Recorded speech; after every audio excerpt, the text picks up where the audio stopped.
자, 베드로전서를 들어갑니다. 바울이 로마에서 복음을 전하다가 감옥에 갇히게 됩니다. 감옥에 갇혔을 때 최고의 리더가 감옥에 갇혔다라고 하는 것은 그리 좋은 소식은 아니었습니다. 그때쯤 해서 바울이 서신을 보냈는지 아니면 베드로가 알아서 왔는지 그건 알 수가 없습니다만 바울이 오게 갇히자마자 베드로가 그 바통을 이어서 계속해서 로마에 어떤 복음을 계속해서 증거하는데 중요한 역할을 하게 됩니다. 베드로도 나중에 이제 뭐 감옥에 갇히게 되고 바울도 감옥에 갇히게 되죠. 바울이 복음을 전하다가 그것을 바통을 이어받아서 베드로가 또 복음을 전했던 그런 기록이 이제 남아 있는 것입니다. 자, 1절에 보니까 베드로가 예수 그리스도의 사도 베드로는 본도, 갈라디아, 갑바도기아, 아시아와 비두니아에 흩어진 나그네.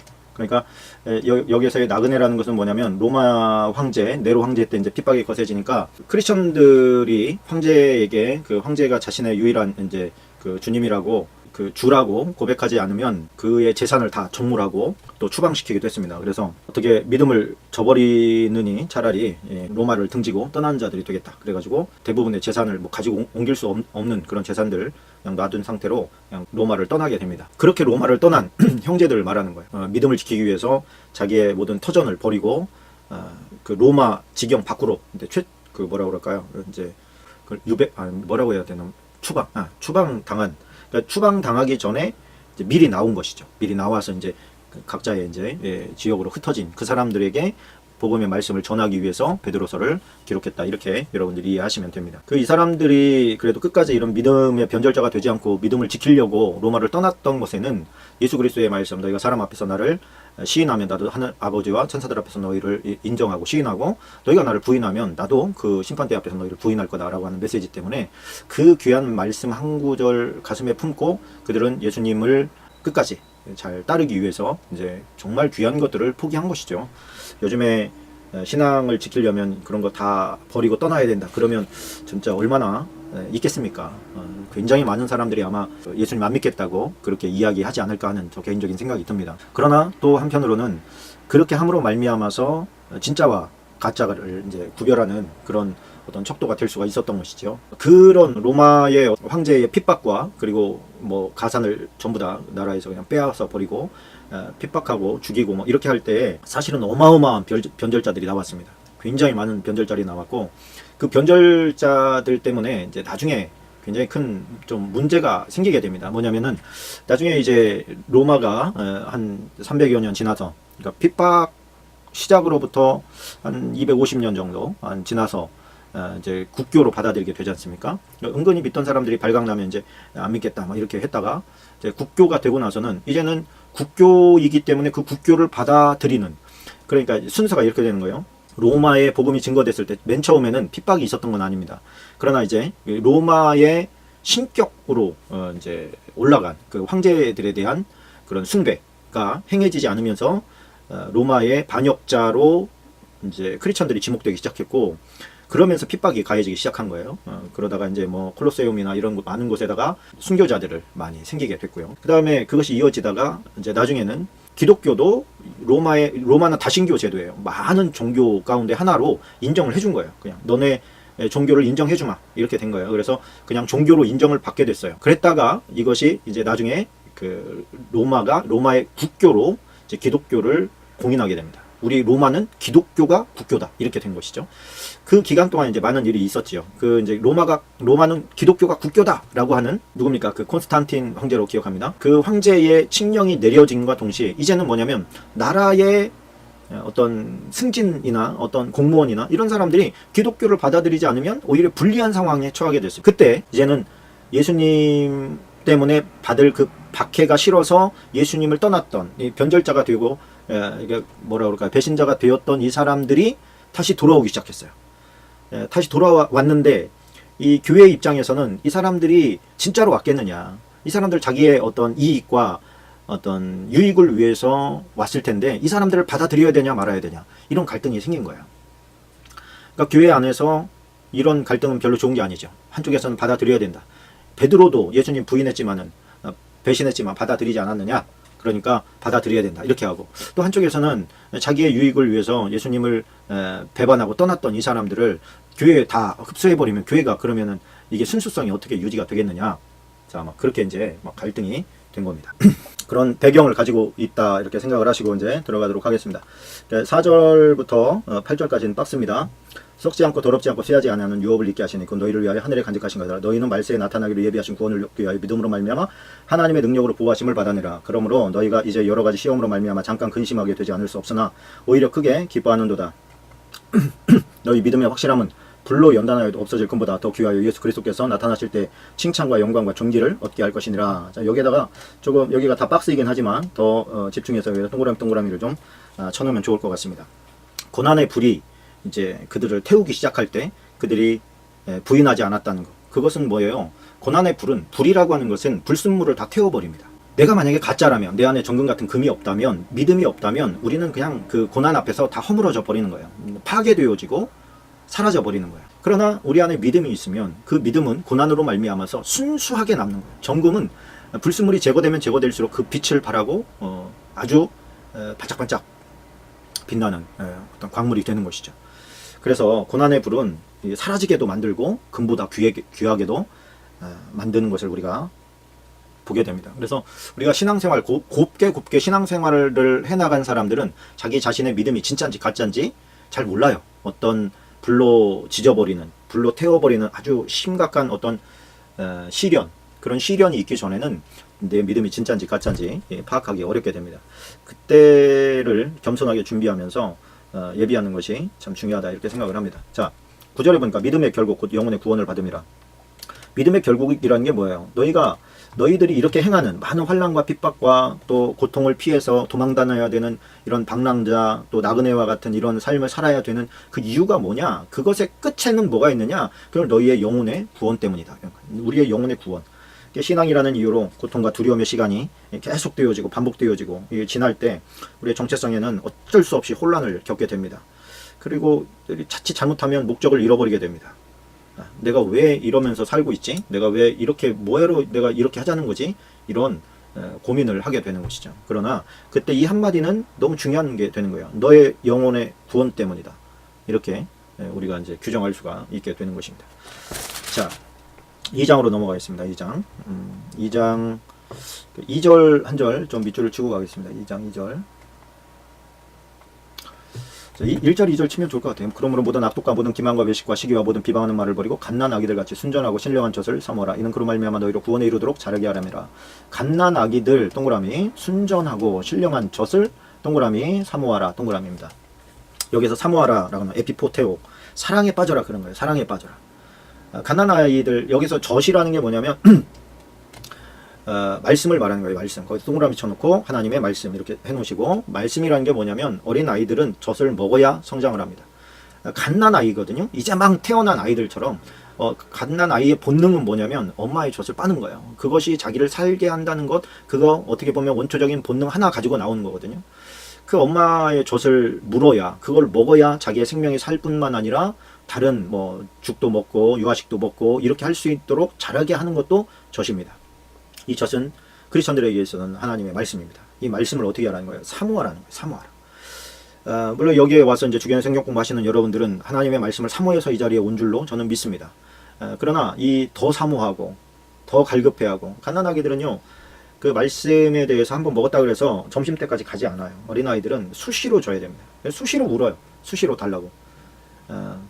그래서 이때 그 사모하라고 하는 것은, 이때는 물론 하나님의 말씀이 그렇게 널리 퍼져 있지 않았을 때예요. 그래서 말씀을 나누는, 하나님의 말씀을 받은 사람들, 또 경험한 사람들, 실천하는 사람들로부터 서로 나누는 거예요. 나눠서 나는 한 가지를 깨달았는데 한 가지씩 깨달은 사람이 10명이 모이면 10가지를 내가 얻을 수 있는 것이죠. 그렇게 해서 나의 영적인 양식을 계속해서 키워 나가는 겁니다. 확장시켜 나가는 거예요. 요즘에는 저는 너무 좋은 세상이라고 생각합니다. 여러분들도 지금 그러시고 계시겠지만 유튜브만 틀면 정말 양질의 많은 목사님들의, 주의종들의 말씀을 우리가 먹을 수가 있습니다. 뭐 가끔 보면 독초도 있죠. 독초도 있지만, 그러나 양질의 이런 하나님의 말씀을 많이 먹다 보면 그것이 나에게 생명이 되어지죠. 그런데 이것이 또 나의 삶이 따라주지 않고 나의 위안차 하나님의 말씀을 계속 먹어대고 또 지식만 넓힌다고 하나님의 말씀을 많이 받다 보면 이것이 우리의 영적인 비대증이 생겨버려요. 그래서 삶을 살지 않으면 결국에 지식만 키워버리고 그 지식으로 생명을 살리는 것이 아니라 정죄하고 판단하고 깔아뭉개고 이렇게 하는데 오히려 쓰일 가능성이 큽니다. 그래서 말씀을 우리가 받아들이고 신령한 것을 사모하되 그것이 우리 안에 들어와서 에너지가 되도록 삶을 살아가는 데 있어서 힘이 될 수 있도록 하는데 참 중요한 메시지가 되게 할 책임이 우리에게 있다, 이렇게 보여집니다. 자, 9절로 12절입니다. 그러나 너희는 택하신 족속이 왕같은 제사장들이 거룩한 나라의 그의 소유가 된 백성이 있는 너희를 어두운 데서 불러내어 그의 기이한 빛에 들어가 계신 이의 아름다운 덕을 선포하게 하려 합니다. 그러니까 여기 덕을에다가 좀 동그라미를 쳐놓으시고요. 너희가 이렇게 특별한 하나님의 섭리 가운데 들어온 하나님의 백성이요 또 제사장이 된 그 목적이 뭐냐면 하나님의 덕을, 다시 말하면 요즘 말로 좀 바꾸면 뭐라고 할까요? 하나님 자랑을 하게 하려고 함이라, 이렇게 이제 우리가 생각할 수 있겠습니다. 너희가 전에는 백성이 아니던 이제는 하나님의 백성이요 전에는 궁유를 얻지 못하였더니 이제는 궁유를 얻은 자니라. 사랑하는 자들아, 거류민과 나그네 같은 너희를 권하노니 영혼을 거슬러 싸우는 육체의 정욕을 제어하라. 제어하라에다가 동그라미를 좀 쳐놓으세요. 우리는 이게 제어할 수 있는 능력이 없습니다. 사실 이건 누구로부터 오냐면 성령님으로부터 옵니다. 이것을 우리가 제어하고 컨트롤할 수 있는 능력은 나로부터, 내 결심으로부터 기인한 것이 아니라 성령님으로부터 오는 것이다. 우리가 해야 될 건 뭐냐면 성령님을 의존해야 돼요. 의존하고 기도해야 돼요. 그래야 그분으로부터 오는 힘을 얻어서 우리가 선한 삶도 살고 하나님의 친백성, 하나님의 자기 백성으로서 살아갈 수 있는 영적인 힘, 능력, 선을 행할 수 있는 권능, 이것이 성령으로부터 다 오는 것을 우리가 보게 됩니다. 12절, 너희가 이방인 중에서 행실을 선하게 가져 너희를 악행한다고 비방하는 자들로 하여금 너희 선한 일을 보고 오시는 날에 하나님께 영광을 돌리게 하려 함이라. 예전에 제가 이런 말을 했습니다. 하나님께서 우리가 행하는 선에 대해서 얼마나 큰 관심을 가지고 있는지 모른다. 이해가 되시죠? 뭐냐면 우리가 하나님의 친백성이 되어서 하나님의 백성이 되어서 예수님 그리스도로 말미암아 옷 입고 구원함을 입었어요. 우리의 삶이 어떻게 바뀌어야 되느냐? 예수님의 삶으로 바뀌어야 돼요. 예수님의 삶이 온전히 이타적인 삶으로 살았잖아요. 자기 너무너무 피곤하시고 힘드심에도 불구하고 자기에게 오는 그 병에, 여러 가지 병에 걸린 자들, 귀신 들린 자들을 계속해서 고쳐나가심. 그것이 이제 하나님 예수 그리스도의 어떤 선함이시죠. 굶주린 자들에게 양식도 주시고 또 소외된 자들을 찾아가시고 그 죄인들이라고 멸시하는 자들에게 가서 그들에게 친구가 되어주시고, 이런 것들이 우리가 선함, 그러니까 우리가 어떤 물질로 어떻게 베풀어야 되는 이런 행위들, 이런 것들만 생각하기 쉬운데 예수님이 하신 것처럼 그냥 하면 돼요. 예수님께서 가난한 자들을 돌보셨으면 나도 한번 돌봐보고, 또 묶인 자들, 내가 가서 기도는 해줄 수 있잖아요. 내가 그 사람이 진짜 풀리게 되는지 안 되는지는 우리가 할 수 없지만 우리가 예수 그리스도의 이름으로 기도는 해줄 수 있단 말이에요. 그러면 예수님의 이름의 권능이 그를 풀어줄 수 있습니다. 그런 능력을 우리에게 주셨어요. 그리고 그것이 우리의 어떤 나는 은사자다 막 이렇게 나가지 말고 한 영혼에 대한 어떤 불쌍히 여기는 마음, 생명으로 보고 그를 영적인 가치로 보고 그에게 인격으로 대해주는 것이죠. 인간 대접을 받게 해주는 것이죠. 자, 3장으로 넘어가겠습니다. 3장 1절로 4절까지 박스입니다. 3장 1절로 4절. 자, 아내들아 이와 같이 자기 남편에게 순종하라. 이는 혹 말씀을 순종하지 않는 자라도 말로 말미암아 찾고 그 아내의 행실로 말미암아 구원을 받게 하려 함이니 너희 두려워하며 정결한 행실을 봄이라. 너희의 단장은 머리를 꾸미고 금을 차고 아름다운 옷을 입는 외모로 하지 말고 오직 마음에 숨은 사람을 온유하고 안정한 심령에 썩지 아니할 것으로 하라. 이는 하나님 앞에 값진 것이니라. 자, 이게 이제 그냥 일반 우리의 부부관계에서 이제 남편과 아내가 1차적으로 이제 그런 교훈을 주는 겁니다. 아내들이 어떻게 남편에게 순종하고 그 말씀을 잘 들어라. 그리고 그 겉으로 꾸미는, 그 외형적으로 꾸미는데 그 시간과 물질을 많이 투자하지 말고 너희 내면을 꾸미는데 투자하라. 이렇게 이제 1차적으로 이야기하는 것이라면, 2차적으로는 모든 크리스천들에 대한 메시지입니다. 그래서 남편은 예수님이시고요. 우리는 아내예요. 아내가 뭐 한다? 남편에게 순종한다. 남편의 말에 순종하는 거예요. 예수님의 말씀에 그냥 순종하는 거예요. 기꺼이 순종하고 보이는 외형이 아니라 우리의 내면에서 주님이 보시기에 아름다운 모습으로 변해가는 것. 그것이 하나님께서 보실 때 값진 것이다. 이런 말씀을 우리에게 주시고 있고요. 또 8절로 11절까지 박습니다. 8절로 11절. 자, 마지막으로 말하노니 너희가 다 마음을 같이하여 동정하며 형제를 사랑하며 불쌍히 여기며 겸손하며 악을 악으로 욕을 욕으로 갚지 말고 도리어 복을 빌라. 이를 위하여 너희가 부르심을 받았으니 이는 복을 이어받게 하려 하심이라. 그러므로 생명을 사랑하고 좋은 날 보기를 원하는 자는 혀를 금하여 악한 말을 그치며 그 입술로 거짓을 말하지 말고 악에서 떠나 선을 행하고 화평을 구하며 그것을 따르라. 자, 여기서 보면 형제를 사랑하며 불쌍히 여기며 겸손하여 악을 악으로 욕을 욕으로 갚지 말고 이렇게 말합니다. 우리의 수준은 거기에 머물러 있어요. 그죠? 악을 악으로 갚고 또 욕을 욕으로 갚는 거예요.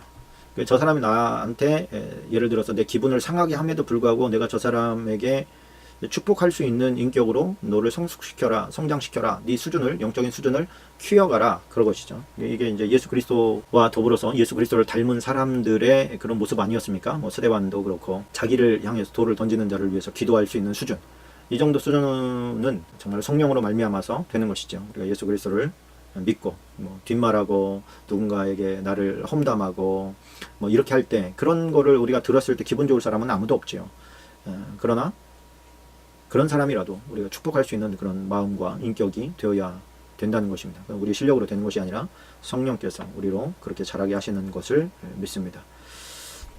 자, 15절에 조금 중요한 말씀을 한 구절이 있어서 밑줄을 좀 치고 갑니다. 너희 마음에 그리스도를 주로 삼아 거룩하게 하고 너희 속에 있는 소망에 관한 이유를 묻는 자들에게는 대답할 것을 항상 준비하되 온유와 두려움으로 하고, 여기다가 동그라미를 쳐주시고요. 여기다가 싸납게나 아니면 따지듯이 혹은 싸우려는 태도로 하지 말고, 이런 거예요. 온유와 두려움으로 하고. 왜 그러냐면 온유라고 하는 것은 뭐냐면 부드러운 마음, 훈련된 절제된 마음으로, 절대된 자세로 이야기를 하라는 거예요. 그러니까 예를 들면 전도를 한다. 예를 들어서 누군가 대화를 하면서 전도를 하는데 내 안에는 막 할 말이 이만큼 있어요. 막 쏟아내는 거예요. 이거는 저 사람으로 하여금 거부감을 일으키게 할 가능성이 큽니다. 내가 해주고 싶은 말이 이만큼 많다 할지라도 그의 말을 먼저 들을 수 있는 마음, 그것을 먼저 가지고 있어야 된다는 거예요. 그리고 전도를 할 때는 분명히 온유한 마음으로 해야 되고요. 내가 전도를 잘못했을 경우에는 저 사람에게 주어진 구원의 어떤 기회를 잃어버릴 수도 있다라고 하는 두려움도 가지고 있어야 됩니다. 그렇죠? 우리가 전도를 했는데 예수라는 사람에 대해서 얘기하는데 저 사람이 믿는 예수, 저 사람이 말하는 예수라면 나는 절대로 믿고 싶지 않아. 그래서 다음부터는 전도하는 사람의 말을 거절할 수도 있잖아요. 그러니까 이것은 함부로 달려들어서 전도한다고 막 얘기할 그런 부류의 것은 아니라는 거예요. 일단 내가 충분히 준비가 되어지고, 내가 말씀으로 준비가 안 되었을 때는 삶의 간증으로 전도를 하는 게 좋습니다. 내가 예수님을 아직 잘 모르는데 내가 예수님을 믿고 난 다음에 내 삶에 이런 마음의 자세나 또 삶이 이렇게 바뀌었어로 접근하는 것이 맞는 거예요. 어설프게 말씀을 가지고 괜히 전했다가 그 말씀이 내 생각대로 그냥 막 꼬아가지고 하는 걸 수도 있으니까요. 자, 4장으로 넘어가겠습니다. 4장 7절로 11절까지 읽습니다. 자, 마무리 마지막에 가까웠으니 그러므로 너희는 정신을 차리고 신실하게 기도하라. 무엇보다 뜨겁게 서로 사랑할진 사랑과 허당한 죄를 덮느니라. 서로 대접하기를 원망 없이 하고 각각 은사를 받은 대로 하나님의 여러 가지 은혜를 맡은 선한 청지기같이 서로 봉사하라. 만일 누가 말하려면 하나님이 말씀을 하는 것 같이 하고 누가 봉사하려면 하나님이 공급하시는 힘으로 하는 것 같이 하라. 이는 범사에 예수 그리스도로 말미암아 하나님의 영광을 받으시게 하려 함이니 그에게 영광과 권능이 세세에 무궁토록 있느니라. 아멘. 자, 하나님의 그 어떤 영광 안에서 마지막 때를 준비하라, 이런 메시지와 더불어서 이런 말씀이 있습니다. 자, 여기 보면 4절에 보니까 누가 말하려면이라는 것은 네가 혹시 뭐 어떤 말을 하려고 한다면 그런 거예요. 하나님의 말씀을 하는 것 같이 하고, 그러니까 하나님께서 우리에게 말씀을 하신다면 우리가 얼마나 진실하게 하겠습니까? 그러니까 하나님께서 우리에게 말씀하실 때 진실함이 있을 것이고 사랑의 마음이 있을 것이고 그럴 거잖아요. 그 하나님의 성품대로 내가 얘기하는 것처럼 얘기하라는 거예요. 이거 어려운 일이죠. 누가 봉사하려면 하나님이 공급하시는 힘으로 하는 것 같이 하라. 자, 이 말씀도 굉장히 중요한 말씀입니다. 봉사는 내 힘으로 하는 게 아니라 하나님께서 주시는 힘으로 하는 것 같이 하라는 거예요. 이게 참 진실되게 되어지면 참 좋습니다. 뭐냐면 네가 봉사를 하는 것도 또 네가 어떤 그 영광을 돌리는 것도 우리가 하는 모든 것에서 다 예수님이 결부되기를 원한다. 하나님이 나의 모든 삶 가운데 결부되어져서 하나님을 자랑하는 것으로, 하나님을 높여드리는 것으로 드러나기를 원한다. 그것이 너의 삶이든 너의 입술이든 너의 봉사든 헌신이든 간에 그 모든 것들이 하나님과 연관지어져서 나오기를 원한다. 예배를 드리고 또 교회에서 봉사하고 충성할 때 교회는 참 신기하게도 한 20%의 그 핵심 멤버가 80%의 일을 다 합니다. 그러니까 교회의 거의 모든 일들을 20%가 다 하는 거예요. 그러니까 한 사람이 여러 가지를 중복해서 맡고 있는 경우가 많습니다. 왜 그러냐면 일을 하는 사람은 따로 있다는 거예요. 일을 하는 사람은 따로 있는데 일을 하는 사람은 또 다른 일을 맡겨도 또 잘합니다. 근데 이게 일을 안 하려고 하는 사람, 그냥 그 침묵 가운데서 그냥 나는 천국만 잃어버리지 않고 그러나 봉사나 헌신이나 이런 것들까지 할 여력은 없고 나는 하여튼 헌금하는 것으로 모든 것을 다 했다고 생각하면서 예배 참석하는 것이 어떤 최고의 선인 것 마냥 이렇게 생각하는 사람도 있는가 하면 자기가 이 교회를 내가 섬기지 않으면 누가 하랴, 내가 이 교회를 봉사하지 않으면 누가 하랴, 또 이렇게 달려드는 사람도 있단 말이에요. 그런 사람이라 할지라도 그가 하는 헌신과 충성에 대해서 사람들이 칭찬할 때, 아유 집사님 어쩌면 그렇게 교회에 많은 일들을 하세요, 이런 칭찬이 올 때에 너는 하나님이 주시는 힘으로 하는 것 같이 하라는 거예요. 은근히 그거를 즐기지 말고 입에서 계속해서 하나님께서 힘 주시니까 하죠. 하나님께서 재물을 주시니까 헌금할 수 있는 것이죠. 하나님께서 그 섬길 수 있도록 나에게 재물을 좀 보내주셨어요. 이렇게 그 모든 것에서 다 하나님을 결부시켜서 영광이 너에게 가게 하지 말고 하나님께로 올려드리라는 거예요. 그러면 하나님께서도 너를 높여주신다는 거죠. 내가 나를 높여버리면 하나님께서는 낮추셔요. 근데 내가 나를 낮추고 하나님을 높이면 하나님께서 나를 높여주시는 것을 우리가 보게 됩니다. 자, 5장에 넘어가겠습니다. 5장 2절로 6절까지 박스입니다. 5장 2절로 6절 박스. 조금 아까 한 얘기가 여기 나오죠. 겸손해라, 때가 되면 너희를 높이시리라. 그러니까 겸손하라는 게 뭐예요? 네가 하고 있는 그거 네가 다 이 땅에서 따먹으려고 하지 말고 그냥 없어져 버려. 그냥 네가 일하는 것을 없애버려. 잊어버려. 너도. 그러면 어느 하나님의 정하신 때가 되면 하나님께서 너희를 높이셔. 그때까지 뭐하라? 겸손하라는 거예요. 겸손하라. 7절은 밑줄 하나 치고 가십시다. 7절. 자, 너희 염려를 다 주께 맡기라. 이는 그가 너희를 돌보심이라 그랬습니다. 염려를 주님께 다 맡기라. 이게 참 말은 너무 쉬운데 이게 어떻게 하면 이게 염려를 다 주께 맡길 수가 있나? 그가 너희를 돌보심이라. 참 이게 나의 어떤 그 지난주 그러니까 22일 날 4월 22일 날 지난주 설교가 염려를 대적하라 그런 제목으로 제가 설교를 했는데 뭐 시간이 되시면 여러분들 지난주 설교를 한번 들어보면 좋겠습니다. 염려를 왜 하는가? 내일 무엇을 먹을까? 내일 무엇을 입을까? 그런 것, 장래에 대한 염려 때문에 그 마음에 염려가 들어오고 그 염려는 곧바로 재물로 이어지게 됩니다. 이 재물이 있어야 내가 내일 먹을 게 있고 내일 입을 게 있지, 이렇게 이어지게 된다는 거예요. 그러니까 이 재물과 하나님을 이 먹을 것과 입을 것을 하나님께서 공급하시냐 아니면 돈이 공급하냐의 싸움이라는 거예요. 그래서 우리의 마음속에 이게 돈이 공급한다라고 생각되어질 때 우리의 마음속에는 걱정과 근심이 생깁니다. 왜 그러냐면 내가 어떤 문제가 발생했을 때 내가 가지고 있는 그런 어떤 재원을 가지고 해결이 가능한 거면 염려하지 않아요, 별로. 그런데 내가 해결할 수 없는 문제에 부딪히게 되면 염려와 근심과 두려움에 사로잡히게 됩니다. 이것은 내가 해결해야 된다고 하는 사고방식이 굳어진 거예요. 그런데 모세를 통해서 이게 광야에 나오고 나서 광야 40년 동안 훈련시킨 게 뭐예요? 먹고 입는 것이 하나님께서 책임지셨을 때 그것이 옷도 헤어지지 아니하고 신발도 헤어지지 아니하고 먹을 것도 끊어지지 않았다는 거예요. 우리가 먹을 게 계속해서 공급된다는 게 그 비굴해지지 않는 아주 좋은 그 어떤 결정타거든요. 하나님께서 우리를 비굴하게 살게 하지 않으시는 것 같아요. 훈련은 하나님께서 시키시지만 비굴하게 만들지는 않는 것 같아요. 이게 먹을 게 없으면 비굴해집니다. 하나님께서는 아무리 그가 미운 짓을 하고 속 썩이는 짓을 하고 아주 못돼 처먹은 일을 해도 계속해서 만나를 주셨어요.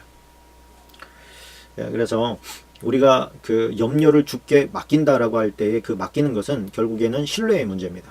내가 재물을 신뢰하느냐, 하나님을 신뢰하느냐. 근데 이게 결코 만만한 싸움이 아닙니다. 하나님께서, 예수님께서 직접 하나님과 맞짱 뜰 수 있는 우리를 놓고, 하나님께서는 재물 급겠고 아무것도 아니죠. 너끈하게 이길 수 있지만 우리의 마음 속에서 하나님을 더 우선시하게 만드는 이 일은 우리가 뭐 주님 찾지만 실제로 주님은 우리가 재물을 내 주님으로 섬기고 있을 때가 많습니다.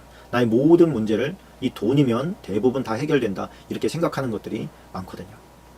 거기에 대한 문제를 그러니까 재물에 대한 어떤 그 신뢰가 아니라 그 믿음의 문제인 것 같아요. 믿음. 내가 믿음을 어디에다가 더 많이 둘 거냐. 저도 목사지만 쉬운 문제는 아닌 것 같습니다. 주님께서 하신 말씀도 내일 염려 때문에 물질을 의존하게 되고 그 물질이 하나님의 자리에까지 덜썩 앉아버리는 일이 발생할 수 있다라고 하는 거예요. 자, 베드로후서 넘어갑니다. 베드로후서 1장 5절로 11절 박스입니다. 베드로후서 5장 1절로 11절. 베드로후서 1장 5절로 11절. 자, 그러므로 너희가 더욱 힘써 너희 믿음의 덕을, 덕의 지식을, 지식의 절제를, 절제의 인내를, 인내의 경건을, 경건의 형제의 의를, 형제의 의에 사랑을 더하라. 이런 것이 너에게 있어 흡족한즉 너희로 우리 주 예수 그리스도를 알기에 게으르지 않고 열매 없는 자가 되지 않게 하려니와 이런 것이 없는 자는 맹인이라 멀리 보지 못하고 그의 옛 죄가 깨끗하게 된 것을 잊었느니라. 그러므로 형제들아 더욱 힘써 너희 부르심과 택하심을 굳게 하라. 너희가 이것을 행한즉 언제든지 실족하지 아니하리라. 이같이 하면 우리 주 곧 구주 예수 그리스도의 영원한 나라에 들어감을 넉넉히 너희에게 주시리라. 이렇게 표현을 합니다. 자, 하나님의 택하심을 굳게 하라. 자, 이 당시에 어떤 문제가 생겼냐면 이렇게 믿음만 있으면 무슨 죄를 져도 상관없다는 그런 생각을 하고 있었던 사람들이 있습니다. 그런 자들을 향해서 믿음 그 믿음의 초보, 예수 그리스도를 믿어야 구원받는다, 죄사함 받는다, 이런 우리는 나중에 부활할 것이다, 이런 어떤 믿음의 초보는 그거는 어느 정도 배우면 금방 안단 말입니다. 근데 어느 정도만 하고 우리가 신앙생활 끝나는 게 아니라 뭐 지금까지 계속 수십 년 동안 해 나가야 되는 것이잖아요. 그 믿음의 초보에 머물러서 항상 그런 수준의 것만 듣지 말고 너희의 그 믿음의 상태, 지금 너희가 가지고 있는 믿으면 구원받는다라고 하는 그 얄팍한 그 믿음의 수준에서 그 믿음이 덕을 쌓는데 사용되어져야 된다. 코가 자꾸 간지러워서 죄송합니다. 일단 믿음을 이용해서 자기의 쾌락을 즐기려고 하는, 쾌락하고 회개하면 돼, 요 수준에 계속 머물러 있는 사람들에게 믿음이라는 것은 그렇게 쓰이는 게 아니야. 믿음이 있다면 덕을 세우는 데 써야 된다. 덕을.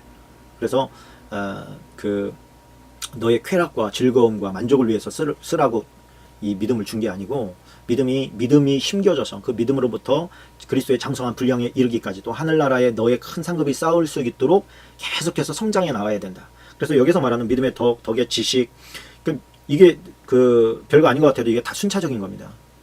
그 믿음, 연약한 믿음에 덕을 세우고, 덕에 뭐를? 지식을, 하나님의 말씀에 대한 광범위한 지식을 또 배워나가고, 지식이 있다고 함부로 정죄하거나 판단하면 안 되고 절제를 해야 되고, 절제한다고 됩니까? 또 환난과 우환과 유혹이 막 오는데 그거에 대한 인내가 있어야 되고, 인내와 또 인내 버티는 것 그 수준이 아니라 그 안에서 경건이 있어야 되고, 경건함 속에 형제 우애가 들어가고, 여기에서 형제 우애라는 것은 그리스도 공동체 안에서의 화목을 말하는 거예요. 그 화목에 위한 제물로서 너희가 쓰임 받아야 된다.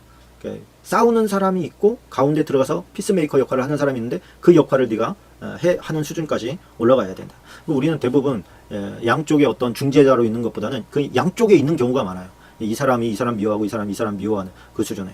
근데 이 두 부류를 다 내가 어떤 스펀지처럼 충격을 흡수하고 이 사람에게도 상처를 주지 않는 그런 것이 필요하죠. 그렇게 옛생활에 머물러 있게 되면 어떤 일이 벌어진다요? 옛생활, 옛죄가 깨끗하게 된 것을 잊어버린다. 처음에는 우리가 예수 그리스도를 믿고 신뢰함으로 말미암아서 죄 용서 받았다는 것 때문에 하나님 앞에 감사하는데, 그거 조금만 그 믿음을 잘못 해석해가지고 네 멋대로 살다가는 금방 까먹고, 네 죄가 용서 받았다는 걸 까먹고 다시 용서해야 되는 상태로 돌아가게 된다. 이런 얘기하는 것이죠. 자, 넘어갑니다. 2장으로 넘어갑니다. 2장 1절로 6절까지 박습니다. 2장 1절로 6절. 여기 이 얘기는 뭐예요? 거짓 선생에 대한 경계를 하라라고 하는 겁니다. 그러나 백성 가운데 또한 거짓 선지자들이 일어났었나니 이와 같이 너희 중에도 거짓 선생들이 있으리라. 그들은 멸망하게 할 이단을 가만히 끌어들여 자기들의 사신주를 부인하고 임박한 멸망을 스스로 취하는 자리라. 여럿이 그들의 호색하는 것을 따르리니 이로 말미암아 진리의 도가 비방을 받을 것이요. 자, 호색하는 도, 뭐 이런 어떤 이단의 특징은 뭐냐면 거룩성이 없다는 거예요. 거룩성. 경건성이 없다는 거예요. 세상 사람들도 비난하고 욕하는 것으로 들어갑니다. 또 탐심이 있습니다. 그래서 재물이 꼭 들어가요. 이단의 특징은 뭐냐면 꼭 돈 가져와라. 이게 굉장히 많습니다.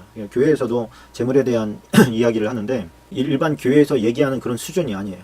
뭐 진짜 믿음이 있으면 올인해야지 막 이렇게 몰어 들어가서 집 팔고 땅 팔고 해가지고 가져오게 만드는, 그래서 그것이 교회로 들어가는 게 아니라 어떤 그 교회의 그 이제 잘못된 그 이제 지도자의 개인 주머니로 들어가는 그런 모습으로 이제 자라게 됩니다. 그런 모습을 보면 잘못되었구나. 이거는 거짓 목자구나. 거짓 선지자구나. 이걸 빨리 간파를 해야 됩니다. 그래서 그 심판으로 교훈 삼았던 노아 시대에, 그리고 또 소돔과 고모라 같이 그런 자들은 어떻게 된다? 결국에 멸망케 되어진다.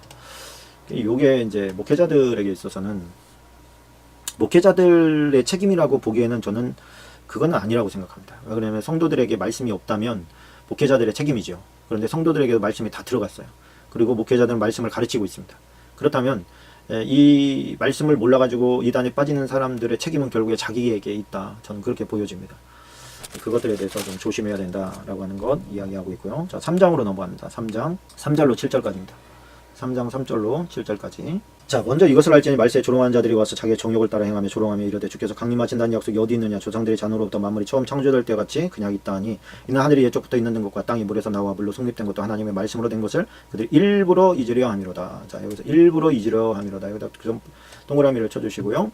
왜 일부러 잊으려 하냐, 이게 이제 우리의 질문이 아니겠습니까? 왜 일부러 잊으려고 하냐, 왜 일부러 하나님의 말씀을 무시하냐, 왜 자꾸 저 사람이 하나님의 말씀을 무시하는 언행을 하느냐. 그 내부에는 뭐가 있냐면 자기의 죄악에 대한 합리화가 들어가 있어요. 자기가 이런 죄악을 짓고 있는데 하나님 계시면 안 되는 거죠. 그러다 보니까 없다, 없어야 되기 때문에 없다라고 이야기를 하는 거예요. 예수님이 오신다고? 야, 지금 뭐 바뀐 게 뭐가 있어? 언제까지 오시기를 기다려야 되는 건데, 이건 뭐예요? 내가 지금 쾌락된 삶을 끊어버리지 못하고 절제하면서 살려고 하다 보니까 힘든 거예요. 그러다 보니까 이제 한 번, 두 번 다시 세상으로 나가서 내 마음속에 이제 물타버리기 시작하니까 결국에는 세상으로 나가요. 근데 이 사람들의 특징이 뭐냐면 말씀도 알아요. 말씀도 아는데 세상 재미가 더 좋아. 그러다 보니까 이 세상 재미를 위해서 말씀을 끌어다가 자기가 이용해 먹습니다.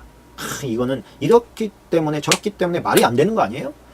이러면서 이제 말씀에 오류가 있는 것처럼 이렇게 수작을 피우지만 그 본성 깊숙한 곳에는 뭐냐면 내가 죄악을 즐기면서 사는데 그게 좋다는 거예요.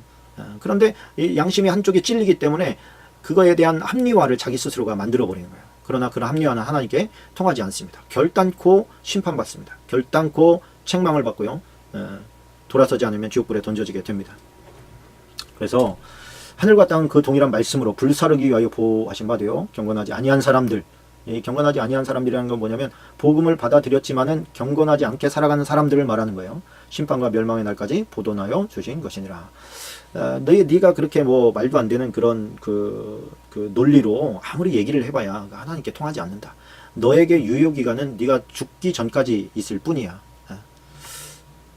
네, 예, 알겠습니다. 예. 그러니까 이거에 대해서 우리는 어떻게 됩니까? 그런 거에 귀담고 논쟁하고 뭐 이렇게 하지 마라. 우리는 우리의 길을 가는 거야. 경건한 삶으로 나아가는 거야.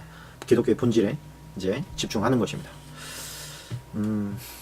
그래서 그 뒤에 보면 이런 말씀이 있죠. 하나님께서 뭐 아무것도 못 보고 그냥 기다리는 것이 아니라 주의 약속은 어떤 이들이 더디다고 생각하는 것 같이 더딘 것이 아니라 오직 주께서 너희에 대하여 오래 참으사 아무도 멸망하지 아니하고 다 회개하게 이르시기를 원하시느니라. 자, 여기에다가 좀 밑줄을 좀 치고 갔으면 좋겠습니다. 하나님의 마음에 대해서 이야기하는 것이죠. 자, 마지막 18절 들어가십시다. 18절 한 절 밑줄을 좀 쳐놓으시고요.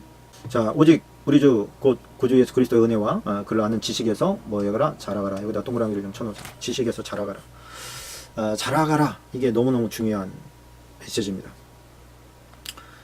그 자람의 영광이 현재와 영원까지 있는 것입니다. 자라가지 않으면 어린아이 수준에 계속해서 머물러 있고 그런 수준은 아무런 상도 받을 수가 없습니다. 그래서 어떻게 자라가느냐, 처음에는 자녀의 단계가 있습니다. 그 옆에다가 자라가라 그리고 1 이렇게 쓰시고 자녀의 단계가 있습니다. 나중에 찾아보세요. 요한일서 3장 10절 또 요한복음 1장 12절 자녀의 단계가 있고, 두 번째는 종의 단계가 있습니다. 마태복음 24장 45절로 46절 자원한 종의 단계가 있어요. 그리스도는 우리를 친구로 부르셨고 아버지는 자녀라고 말해주지만 우리 스스로는 나는 종입니다 라고 나의 자신을 낮춰서 주님이 우리를 높여주시고 주님의 임하실 때까지 자원한 종으로, 종처럼 종의 마음가짐과 섬김의 마음가짐으로 살아가겠습니다 라고 하는 약간 성숙된 단계, 이게 자녀의 단계보다 더 높은 단계입니다. 세 번째는 신부의 단계가 있습니다.